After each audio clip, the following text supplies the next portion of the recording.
Blood stained the pristine marble of the high palace. Queen Victoria expected to find her children dead, victims of a ruthless orbital coup. Instead, she found the galaxy's most terrifying apex. Assassins torn to pieces, standing over them was her mild-mannered human gardener. Clutching a dripping fire axe, the royal shuttle cut through the stratosphere of Prime Meridian, the capital world of the coalition. Inside the velvet-lined cabin, Queen Victoria stared at the holographic data pads arrayed before her. Though her mind was miles away, she was a ruler of the Orion Arm, a monarch to billions of fragile, elegant beings whose civilization was built on diplomacy, crystal lattice architecture, and energy shielding. Yet despite all her power, she felt a profound unease, leaving her children behind. Prince Arthur, merely 7 standard years old, and Princess Beatrice, 4, had been left in the supposedly impenetrable safety of the High Palace, guarded by the elite. Taurians, Your Majesty, we are approaching the diplomatic summit at Geneva Station, Commander Harrison said, his tall, slender frame bowing slightly. Like all of their species, Harrison was nearly 7 ft tall, with bones as light and hollow as a bird's, relying on kinetic energy shields rather than physical armor. The planetary defense grid is fully operational. The children are perfectly safe. Victoria nodded, massaging her temples. I know, Harrison. It is just the mother's intuition. The Syndicate has been making aggressive moves in the outer sectors. I do not trust them. Miles below, on the surface of Prime Meridian, the High Palace was bathed in the golden light of the system's twin suns. In the royal nurseries adjoining maintenance corridor, Thomas Fletcher wiped grease from his forehead with a rag. Thomas was a human. In the wider galactic community, humans were considered a curious anomaly, coming from Earth at high gravity, high radiation.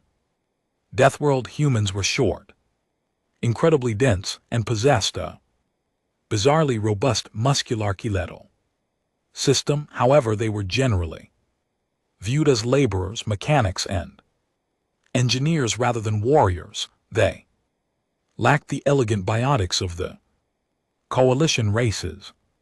Thomas worked as a Level 3 HVAC technician for Caterpillar Interstellar, a division of the ancient Earth Machinery Corporation that had cornered the market on heavy planetary infrastructure. Before taking this quiet pension-backed job, Thomas had served in the 75th Ranger Regiment back on Earth, and later spent 5 years doing high-risk private security for Kennelly's in the asteroid mining belts.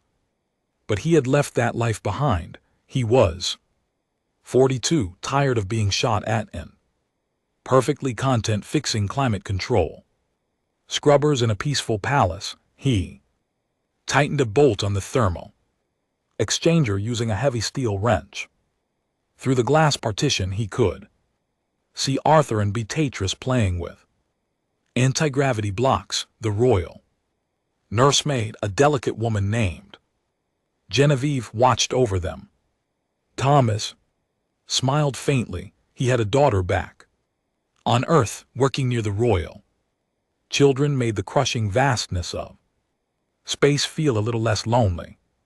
Suddenly the lights flickered. Thomas paused, his wrench hovering over the bolt. The low, ubiquitous hum of the palace's kinetic shield generator sputtered, then died completely. That's not a power surge, Thomas muttered, his military instincts dormant for years, instantly flaring to life. Before he could reach the comms panel, the northern wall of the palace, 3 ft of reinforced crystalline glass, shattered.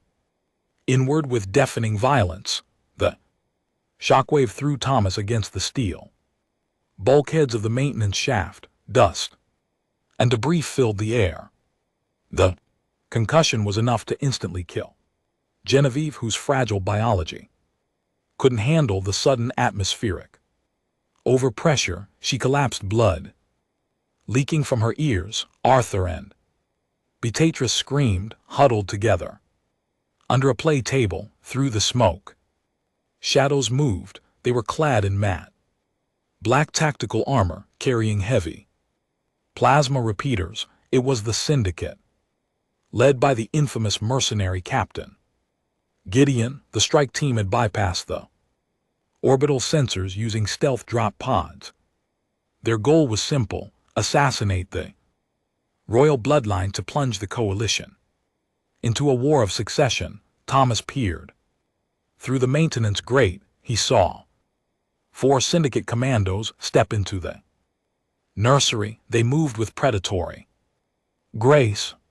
One of them kicked the play table aside, leveling a rifle at the weeping Prince Arthur. Targets acquired.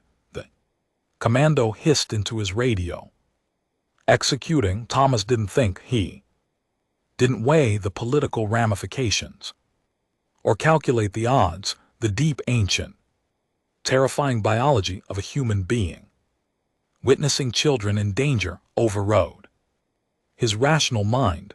Earth evolution had forged humans to be endurance predators, but it had also hardwired them with a hysterical, violent protective instinct. The adrenal glands above his kidneys squeezed, flooding his bloodstream with epinephrine. His heart rate spiked. Time seemed to slow down. With a roar that sounded more beast than man, Thomas kicked the maintenance grate off its hinges. The heavy steel grating, weighing nearly 80 pounds, flew through the air and struck the lead commando in the chest. The alien's kinetic shield flared, but the sheer physical mass of the grate overloaded it. The commando was thrown backward, his hollow ribs snapping like dry twigs. Under the impact, the other 3 commandos spun around, their weapons tracking the sudden intrusion. They expected a towering elite Taurian. Instead, they saw a 5FT-10 human, wearing greasy Carhartt overalls. His eyes dilated into black pools of sheer, unadulterated fury. Run! Thomas bellowed at the children, his voice booming like a physical force. He didn't retreat, he charged. A plasma bolt seared past Thomas's ear, the heat blistering the side of his face. He didn't even flinch.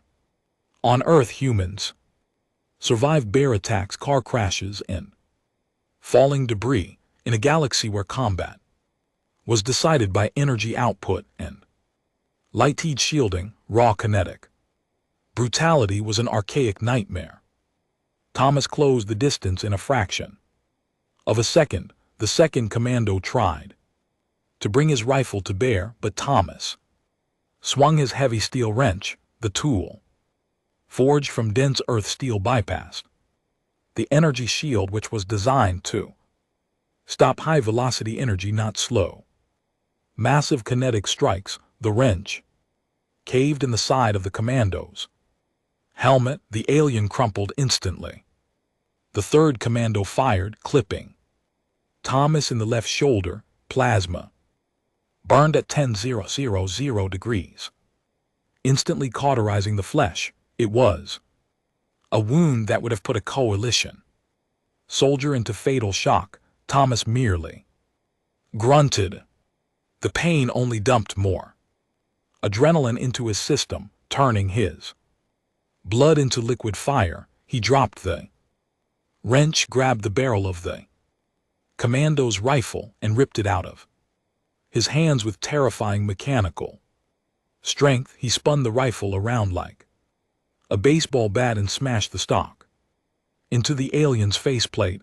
Arthur, Beatrice, into the vent now! Thomas barked, never taking his eyes off the Hallway, the terrified royal children scrambled into the maintenance shaft. Thomas picked up one of the fallen plasma repeaters, checked the charge, pack and backed into the shaft after them, slamming the heavy steel maintenance door shut behind him and throwing the deadbolt inside the dark, cramped service corridors. The children were hyperventilating. SHH. It's okay, Thomas said, his voice instantly dropping from a warlord's roar to a gentle, steady baritone. He knelt beside them, ignoring the smoking hole in his shoulder. I'm Thomas. I fixed the air conditioners. We're going to play a game of hide and seek. All right, Arthur, trembling, looked at the human. They killed Genevieve. I know, buddy. I know, but they aren't going to get you. I promise. In the nursery, Captain Gideon stepped through the shattered glass, his boots crunching over the debris. He looked down at his 3 dead commandos. He knelt, examining the crushed helmet of his lieutenant. What happened here? Gideon demanded over the comms. Did the Taurians breach the perimeter? Native captain sniper on the roof replied. Perimeter is secure. The guards are dead, but sir, thermal imaging shows a single organic entity in the walls with the targets. It's dense, very dense. Gideon narrowed his eyes, flushed them out. Deep in the walls. Thomas knew he couldn't outrun them. The service corridors led to the palace's central vault, a panic room reinforced with 3 ft of titanium alloy plating. If he could get the kids inside, they would be safe until the Queen's reinforcements arrived. But the corridors were long, and the Syndicate would have motion trackers. He needed to level the playing field. Thomas ushered the kids down the shaft, stopping at a janitorial supply closet integrated into the maintenance route. He kicked the door open. Rows of industrial cleaning chemicals lined the shelves. To the advanced, delicate aliens of the Coalition, these were simple sanitation liquids. To an ex-infantryman from Earth, they were a munitions dump. He grabbed a jug of industrial ammonia and a container of high-grade bleach. Arthur, take your sister's hand and keep running down this tunnel. You'll hit a big red door. Don't stop until you get there, Thomas instructed. What about you, Beatrice?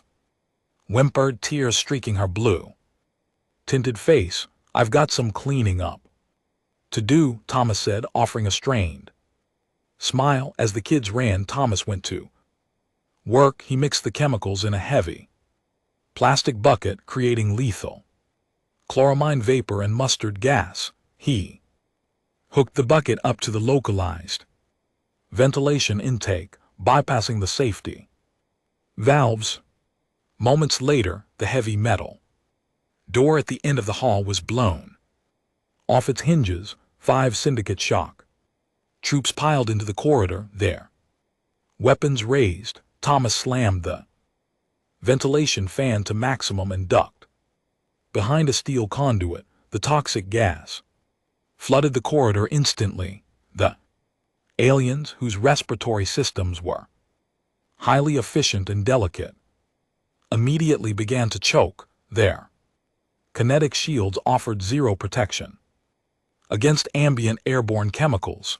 The shock troops collapsed, clawing at their throats as the human-made chemical weapon seared their lungs. Thomas stepped out from the cover holding a heavy-duty Hilti powder-actuated nail gun he had taken from his toolbox. It was designed to drive titanium spikes into concrete. Thwack, thwack, thwack. The heavy industrial spikes punched straight through the Syndicate armor. 3 more commandos dropped dead. Gideon, listening to the screams of his men over the radio, felt a cold knot of dread form in his stomach. What are we Fighting, he yelled into the comms, is it a heavy combat droid, a rogue biological weapon? It's the maintenance worker, a dying commando.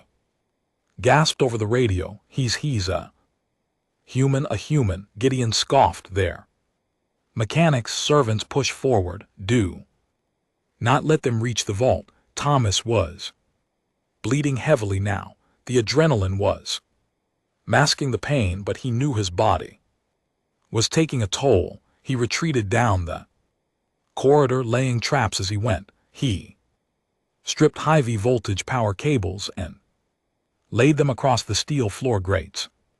When the next wave of assassins rounded the corner, Thomas threw a heavy breaker switch, surging 10,000 volts through the floor. The electrical discharge fried the aliens' nervous systems instantly, filling the corridor with the smell of ozone and burnt flesh. Finally, Thomas reached the red door of the vault. Arthur and Beatrice were frantically pushing the biometric panel, but it flashed red. It won't open, Arthur cried. It needs a Royal Guard code. Thomas gritted his teeth. He looked down the hallway. He could hear the heavy boots of Captain Gideon and his elite vanguard approaching. They were out of time. Get behind me, Thomas ordered. He grabbed a heavy Stanley titanium crowbar from his belt. He jammed it into the control panel of the vault door, using sheer brute force to pry the casing off. Sparks showered over his hands, burning his skin, but his grip didn't loosen. He reached into the wiring, ripping out the primary relay and twisting the override cables. Together, the heavy vault door hissed and began to slowly grind open. Go, go, go! Thomas shoved the children inside. Before he could step in, a plasma sniper round punched through his thigh. Thomas roared, falling to one knee. The muscle was vaporized, the femur fractured.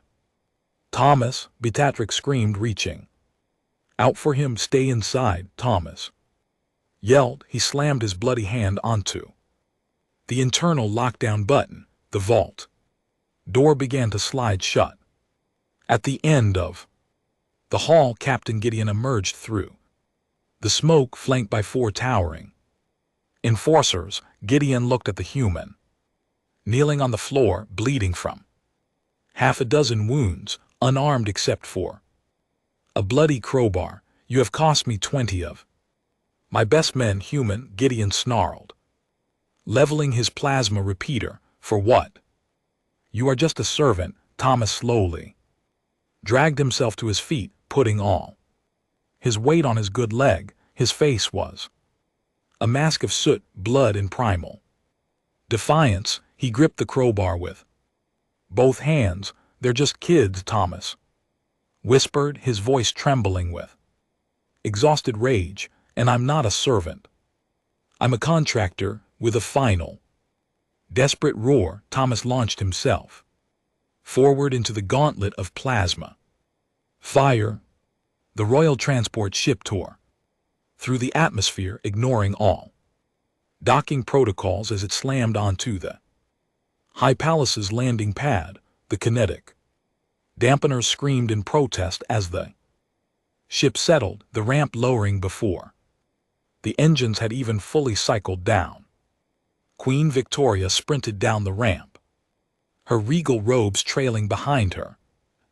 Ceremonial energy sword ignited in her hand. Behind her poured 50 of the Royal Guard's most elite soldiers, led by Captain Hayes. The palace was eerily silent. Plumes of black smoke billowed from the eastern wing. The beautiful crystalline spires that had stood for a millennia were scarred by plasma burns and explosive breaches. Secure the perimeter. Find my children, Victoria commanded, her voice breaking with raw, unbridled panic. If they are harmed, I will burn the Syndicate worlds to ash. Captain Hayes took point. His rifle swept forward as they entered the grand Foyer, they stopped dead in there. Tracks, the Queen expected to find her.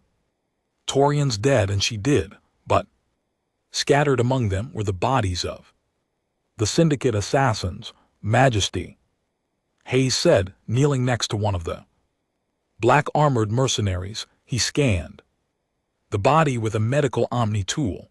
This doesn't make sense. The Syndicate shields are intact, but his chest cavity is entirely collapsed. Massive blunt force trauma. It looks as though he was struck by a terrestrial freight train. Victoria moved past him, her heart pounding in her chest. She followed the trail of carnage. It didn't look like a firefight. It looked like the aftermath of a natural disaster. They found the nursery. The glass was shattered. Genevieve's body lay under a blanket. Someone had taken the time to respectfully cover her amidst the chaos. The maintenance grate, Hayes pointed. The heavy steel door was ripped off its hinges, stained with alien blood. Queen and her guard descended into the dark, claustrophobic service corridors. The deeper they went, the more horrified they became. They found the bodies of the shock troops in the ventilation shaft, their lungs burned by a crude, terrifyingly effective chemical mixture. They found the electrocuted vanguard, their armor fused to the floor grates. Whoever did this, Hayes whispered, genuine fear in his voice, is not fighting by the Geneva Station conventions. This is barbaric. It's primitive warfare. I don't care, Victoria said, tears streaming down her face as she saw a discarded bloody wrench. If they save my children, I will give them half my kingdom. They reached the final hallway leading to the royal vault. The corridor was practically a slaughterhouse, and there, pinned to the wall, was Captain Gideon. The Syndicate leader was dead, his eyes wide open in absolute terror. Embedded deep into his chest plate, pinning him securely to the reinforced titanium bulkhead, was a heavy steel Stanley crowbar. Victoria rushed to the vault door. It was covered in scorch marks, dented and battered, but it was sealed shut. Arthur Beatrice, she screamed, pounding her fists against the cold metal. It is your mother. Open the door. For a terrifying, agonizing minute there was only silence. Then a heavy mechanical clank echoed from within. The manual override was being slowly, painfully turned. The heavy blast doors hissed and parted, smoke pouring out from the interior. Victoria dropped to her knees as Prince Arthur and Princess Beatrice ran out, throwing their arms around her neck. They were covered in soot and crying, but unharmed. Not a single scratch marred their delicate skin. Mother, mother, you came back, Arthur sobbed, burying his face in her robes. I am here, my darlings, I am here. Victoria wept, holding them so tight she feared she might break them herself. She looked up over their heads into the dim light of the vault. Sitting against the back wall, sitting in a pool of his own blood, was Thomas Fletcher. His Carhartt uniform was shredded. He had taken at least 4 plasma burns to the torso and legs. His left hand was missing 2 fingers, cauterized cleanly off. He looked pale, trembling violently as the massive overdose of adrenaline finally began to leave his system, leaving behind only the agonizing shock of his injuries. Yet in his lap he was holding the broken barrel of a plasma rifle, his right hand still gripping it like a club, ready to swing at whoever came through the door. When he saw the Queen, the tension slowly left his shoulders. The rifle clattered to the floor. Captain Hayes and the medics rushed into the room. Hayes stared at the human completely, utterly bewildered by the stars. You a single maintenance contractor, you killed 20 elite syndicate commandos, Thomas coughed, spitting a glob of blood onto the floor. He looked up at the towering alien. Captain, then over to the Queen. Ma'am. Thomas wheezed, forcing a weak, delirious smile. The HVAC in the nursery is fixed, but I think I'm going to need to clock out early today. His eyes rolled back and he slumped sideways against the cold metal wall. Medics. Victoria screamed, her regal composure completely shattering. She carefully disentangled herself from her children and crawled over to the dying human, taking his heavy, blood-soaked hand in her delicate ones. Keep him alive, do you hear me? If he dies, I will execute every physician in this palace. Keep him alive. The medics swarmed him, injecting him with synthetic coagulants and Boffum. His biology is insane, Majesty, the lead medic said, frantically working over Thomas's chest. His heart is beating at nearly 200 beats per minute. A coalition citizen's heart would have exploded an hour ago. The sheer density of his bones stopped the plasma from penetrating his vital organs. He is built like a dreadnought. Victoria looked back at the hallway, at the trail of slaughtered elite assassins, and then down at the quiet, unassuming man who pruned her gardens and fixed her air conditioning. The galaxy had always looked down on humans. They thought them primitive, lacking the elegant finesse of advanced species. They mocked their lack of biotics, their reliance on heavy, clunky machinery like Caterpillar tractors and physical tools. But looking at the carnage, Queen Victoria realized the terrifying truth. Humans didn't need energy shields or biotic grace. They were born on a world that constantly tried to kill them, and they had evolved to fight back with an unyielding, savage refusal to die. They weren't just mechanics, they were the universe's ultimate apex protectors.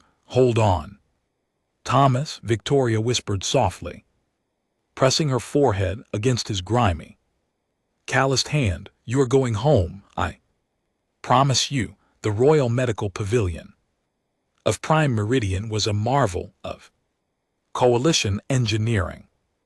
It was a serene, sterile environment bathed in soft, ultraviolet light where healing was achieved through harmonic frequency emitters and delicate cellular reweaving. The coalition species were fragile. Their medical science was designed to treat microfractures, energy burns, and radiation sickness with surgical painless precision. They were utterly unprepared for the biological catastrophe that was Thomas Fletcher. Dr. Aries, the chief medical officer, hovered over the biode, his 6 elongated digits dancing across a holographic diagnostic scanner. He looked like he was witnessing a horror, his large pupilless eyes wide with a mixture of revulsion and awe. Queen Victoria stood on the other side of the glass partition, her hands clasped tightly together. She had refused to change out of her blood-stained royal robes. Prince Arthur and Princess Beatrice sat quietly on a crystalline bench beside her, their eyes fixed on the man who had saved them. Report, Doctor, Victoria commanded through the intercom, her voice leaving no room for hesitation. Dr. Aries swallowed hard, stepping out of the quarantine zone. Majesty, I lack the vocabulary to adequately describe his physiology. His body is a war zone, yet it is repairing itself with an aggression I have never documented in any known species. Explain, the Queen demanded. When we brought him in, he had lost nearly 40% of his blood volume, Eris said, pulling up a rotating 3D model of Thomas's dense skeletal structure for a coalition citizen. A 10% drop induces fatal cardiac failure.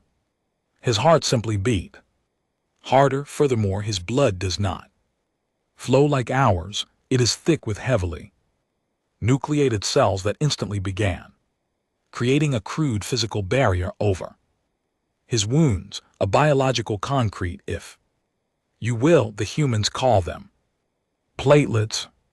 He is literally cementing himself back together. Victoria looked through the glass. Thomas lay unconscious, heavy bandages wrapped around his chest and thigh. His skin was pale, but his chest rose and fell with a steady, rhythmic, mechanical certainty. And his bones, she asked softly, they are made of calcium phosphate woven in a matrix so dense it is comparable to industrial starship plating, Ares whispered, shaking his head. The syndicate plasma sniper round vaporized his muscle tissue, but when it struck his femur, it deflected. It shattered the bone, yes, but it did not penetrate the marrow. Majesty, a direct hit from a plasma rifle should have severed his leg entirely. Instead, his body absorbed the kinetic shock, and the most terrifying part, the bone is already beginning to fuse back together. He doesn't just heal, he calcifies. He builds internal armor over his previous injuries. Victoria placed a hand on the glass. He is a father, Dr. Ares. He works for Caterpillar Interstellar to send credits back to a high-gravity death world so his daughter can attend a university. He is not a soldier, he is a mechanic, if this is what their mechanics are capable of. Ares muttered, I pray we never meet their armies. 3 days later, Thomas opened his eyes. The harsh ultraviolet light had been dimmed to a warm, incandescent glow. His entire body felt as though it had been dragged behind a speeding truck on a gravel road. Sensation he vaguely remembered from a deployment in Kabul decades ago. He groaned, instinctively trying to reach for his shoulder, only to find his arm restrained by a soft magnetic field. Please do not strain yourself, Mr. Fletcher. Thomas turned his head. Queen Victoria was sitting in a modest chair beside his bed. She wore a simple, unadorned silver gown, completely devoid of her usual regal crowns and sashes. She looked exhausted, but her eyes were incredibly warm. Your Majesty. Thomas rasped, his throat dry. He tried to sit up, his blue-collar deference kicking in. I need to get back to the Eastern Wing. The thermal exchange unit was left open. Thomas, Victoria interrupted, placing a gentle hand on his chest to keep him down. The Eastern Wing is a crater. The thermal exchange unit is the least of our concerns. The memories came crashing back in a violent wave of adrenaline and smoke. The shattered glass, the dead nursemaid, the syndicate assassins, the heavy metallic thud of his wrench-crushing alien armor. The kids, Thomas gasped, his heart monitor spiking. Arthur Beatrice, they are safe, Victoria said, her voice catching. Because of you, they haven't left the pavilion since you were brought in. They are currently asleep in the adjoining room. Thomas let out a long, shaky breath, sinking back into the biode. Good, that's good. You lost 2 fingers on your left hand, Victoria noted quietly, her eyes tracing the heavy bandages. And you suffered third-degree plasma burns across your torso. Our doctors have done their best, but human biology is resilient too. Our delicate methods. You will carry Heavy scars. Scars are fine, Thomas chuckled weakly, back at the Mayo Clinic. On Earth they'd have charged me $1,000,000 just for the bandages. I'm just glad the little ones are all right. Victoria leaned forward, her expression shifting from a relieved mother to a stern monarch. Thomas, what you did was extraordinary, but it has created a massive political shock wave. The syndicate is furious. Thomas frowned. Furious? They tried to murder your kids. They are denying it, she said bitterly. They claim the commandos were rogue elements, but worse, the syndicate. Ambassador Lord Malachar has arrived. On Prime Meridian, he is demanding a galactic tribunal. He is accusing me of harboring an unregistered Class 9 biological weapon of mass destruction. Thomas blinked. A weapon? Me? They recovered the security footage from the maintenance corridors, Victoria explained. They saw how you killed them. They saw the chloramine gas, the electrocution, the sheer physical brutality in the eyes of the coalition. Kinetic violence is considered archaic and barbaric. Malachar is twisting the narrative. He claims no mere mechanic could dismantle an elite vanguard single-handedly. He is demanding you be handed over to the syndicate for scientific evaluation and trial. Thomas stared at the ceiling for a long moment. He felt the phantom pain in his missing fingers. He thought of his daughter, Sarah, studying engineering back in Boston. He had spent his whole life trying to escape wars, only to find himself at the center of a galactic one. All right, Thomas said, his voice hardening into a low, growly timbre that sent a shiver down the Queen's spine.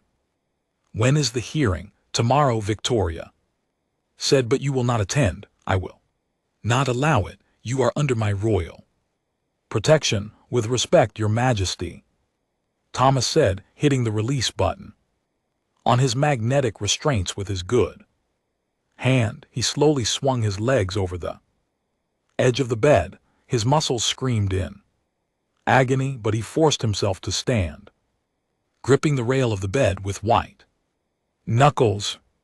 If you hide me, it proves them right. It makes me look like a monster kept in a cage. He looked at the Queen, his eyes burning with a fierce terrestrial fire. I'm a human, and it's about time the galaxy finds out what that actually means. The Grand Assembly of Prime Meridian was an architectural masterpiece, a sprawling amphitheater carved from a single geode of luminescent quartz. Thousands of delegates from hundreds of species murmured in the tiered seating. In the center of the room stood the podium, a raised platform where the fate of worlds was debated. Lord Malachar, the syndicate ambassador, stood in the center, his scaled skin shimmering under the lights. He was a tall, imposing reptilian dripping with arrogant confidence. Above him, massive holographic screens played the security footage from the High Palace. The entire assembly watched in horrified silence. They saw the human, covered in grease and blood, rip a heavy steel grating off the wall and hurl it with enough force to shatter a commando's ribs. They watched him weaponize sanitation fluids, common bleach, and ammonia into a lethal trench warfare gas. They gasped as the heavy hilty nail gun punched through advanced kinetic armor as if it were paper, and finally they saw the end. The human, crippled and bleeding, pinning Captain Gideon to a titanium bulkhead with a Stanley crowbar. Behold, Malachar's voice boomed across the amphitheater. This is not a sentient being. This is a feral beast, a deathworld predator masquerading as a laborer. Malachar pointed an accusing Finger at Queen Victoria, who sat in the high monarch seat, her face in unreadable mask. Queen Victoria employed this thing in the same halls as her children. We demand reparations for the slaughter of our citizens. We demand that humanity be restricted to their home system, and we demand this creature, this Thomas Fletcher, be executed for war crimes. The assembly erupted into chaotic murmurs. Many of the pacifist coalition species looked physically ill from the footage. Malicher was winning. He was successfully painting the syndicate assassins as victims of human barbarism. Ambassador Malicher, Queen Victoria's voice cut through the noise, amplified by the acoustics of the crystal chamber. You speak of war crimes, yet your citizens infiltrated my palace with plasma repeaters, aiming them at a 7-year-old boy. Rogue mercenaries. Malicher spat back. A tragedy, yes, but handled by the authorities, not by biological weapon. He is not a weapon. New voice echoed from the heavy mahogany doors at the rear of the chamber. The assembly fell dead silent as the doors opened. Thomas Fletcher walked in. He was not wearing a prison uniform, nor was he wearing his greasy Carhartt overalls. He was dressed in a tailored charcoal gray suit, standard formal wear for Earth diplomats. He walked with a heavy limp, leaning on a polished titanium cane. His left arm was in a sling, his missing fingers clearly visible. The scars on his neck from the plasma burns were a stark, brutal contrast to his sharp suit. He looked exactly like what he was, a scarred survivor of a harsh world, possessing a quiet, terrifying dignity. Flanking him were not royal Taurians, but two towering humans in heavy tactical gear. They wore matte olive kinetic plating, bearing the insignia of Constella's Interstellar Security, a private Earth military firm. They carried heavy ballistic assault rifles, primitive weapons by galactic standards, but utterly devastating in enclosed spaces. Malicher stepped back, his scales paling. What is the meaning of this? Armed humans in the assembly. Thomas ignored him. He limped slowly down the central aisle, the eyes of 1,000 alien species fixed upon him. He reached the podium, adjusted the microphone, and looked up at the massive screen playing his violent stand in the palace. My name is Thomas Fletcher, he began, his voice calm, steady, and utterly devoid of fear. I was born in Detroit, Michigan, on the planet Earth. I fix air conditioners. He looked directly at Lord Malicher. You call me a beast. You call my actions barbaric. Thomas pointed his cane at the screen. You see a monster. But back on my world, we have a saying. There is nothing more dangerous in the universe than a parent protecting its young. I didn't care about galactic politics. I didn't care about your kinetic shields. I saw 4 armed men pointing guns at children who trusted me, so I stopped them. Malicher sneered. With chemical weapons and crude, blunt instrument, you are a savage. Thomas leaned into the microphone. Snorts on Earth, we don't fight to look elegant. Ambassador, we fight to survive. You sent assassins who relied on technology that bends light and dissipates energy. You forgot what it's like to be hit with a heavy piece of steel moving very fast. That's not savagery, that's physics. Low murmur rippled through the coalition delegates. The logic was blunt, unrefined, but undeniably true. You want to restrict humanity to our system. Thomas continued, his voice rising, filling the chamber with the undeniable presence of an apex predator. You want To execute me, go ahead and try, but know this, I am just a mechanic. I am an old, tired man who fixes pipes for a living. If you declare war on Earth over this, you won't be fighting the mechanics, you'll be fighting the people who trained me. He paused, letting the silence hang heavy in the air.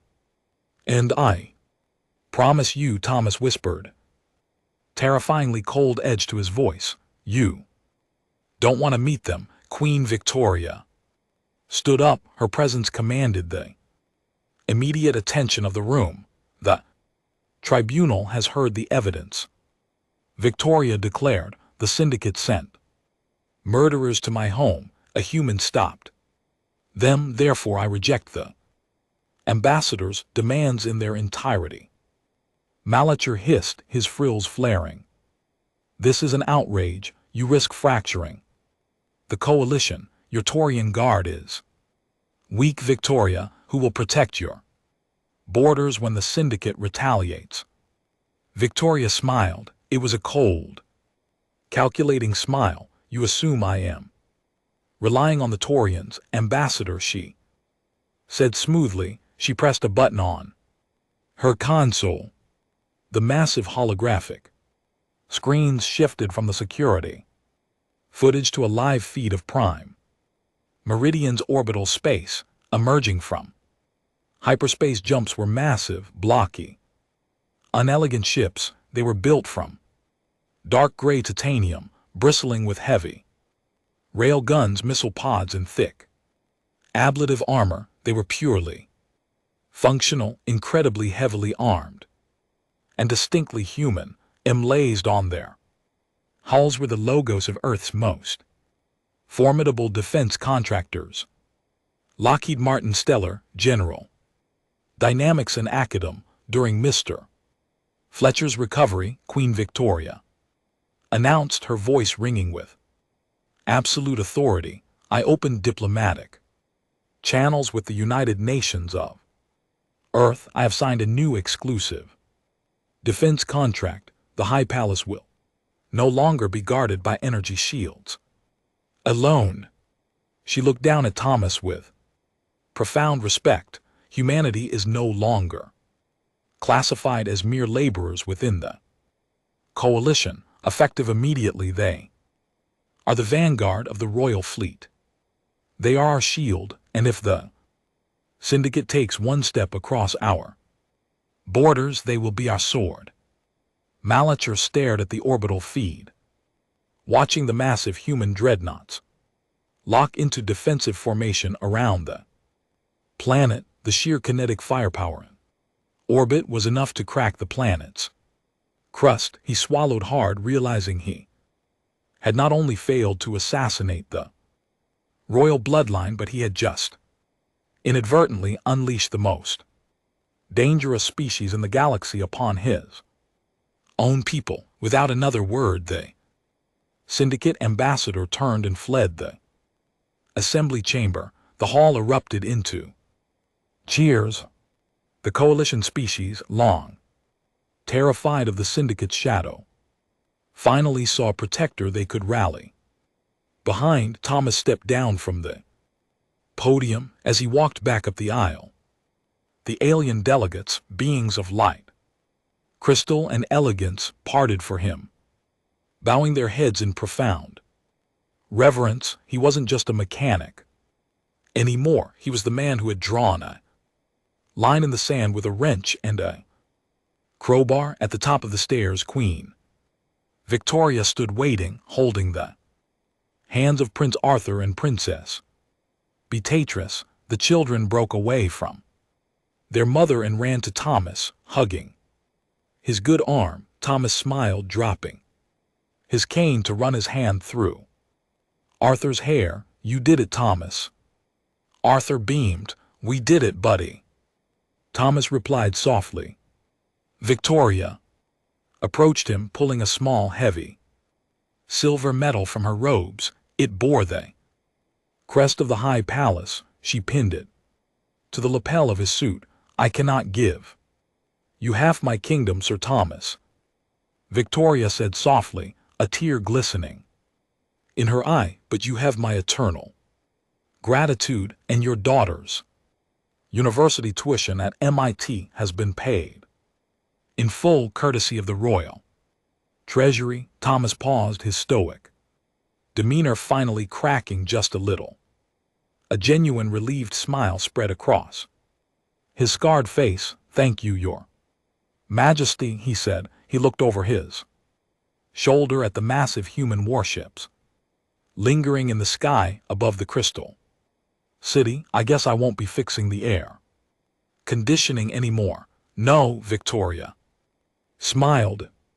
But I have a feeling there are a few syndicate worlds that are about to need some very heavy maintenance. If you love this story of human resilience, survival, and the terrifying power of the human protective instinct, make sure to hit that like button. Don't forget to share this video with your fellow sci-fi fans and subscribe to the channel for more epic HFY stories where humanity proves exactly why the galaxy should never ever mess with our kind.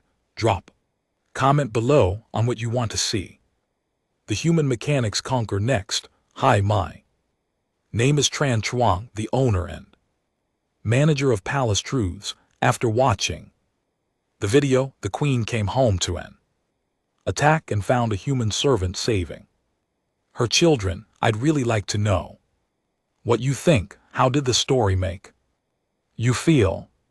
What stood out to me most was the courage and selflessness at the heart of the story. In a moment of danger, someone who might have been overlooked chose to step forward and protect others without hesitation. That combination of bravery, loyalty, and sacrifice is what gave the story its emotional weight for me. I think one of the gentle lessons here is that true character often shows itself when things are at their hardest. Titles, status, and recognition matter far less than the choices we make when others need us. In everyday life, even small acts of responsibility and kindness can have a bigger impact than we realize. Do you think the servant understood how important that decision would become? And what moment in the story stayed with you the longest? Thanks for spending time with Palace Truths. If this story meant something to you, feel free to share your thoughts in the comments and maybe like or subscribe for more stories like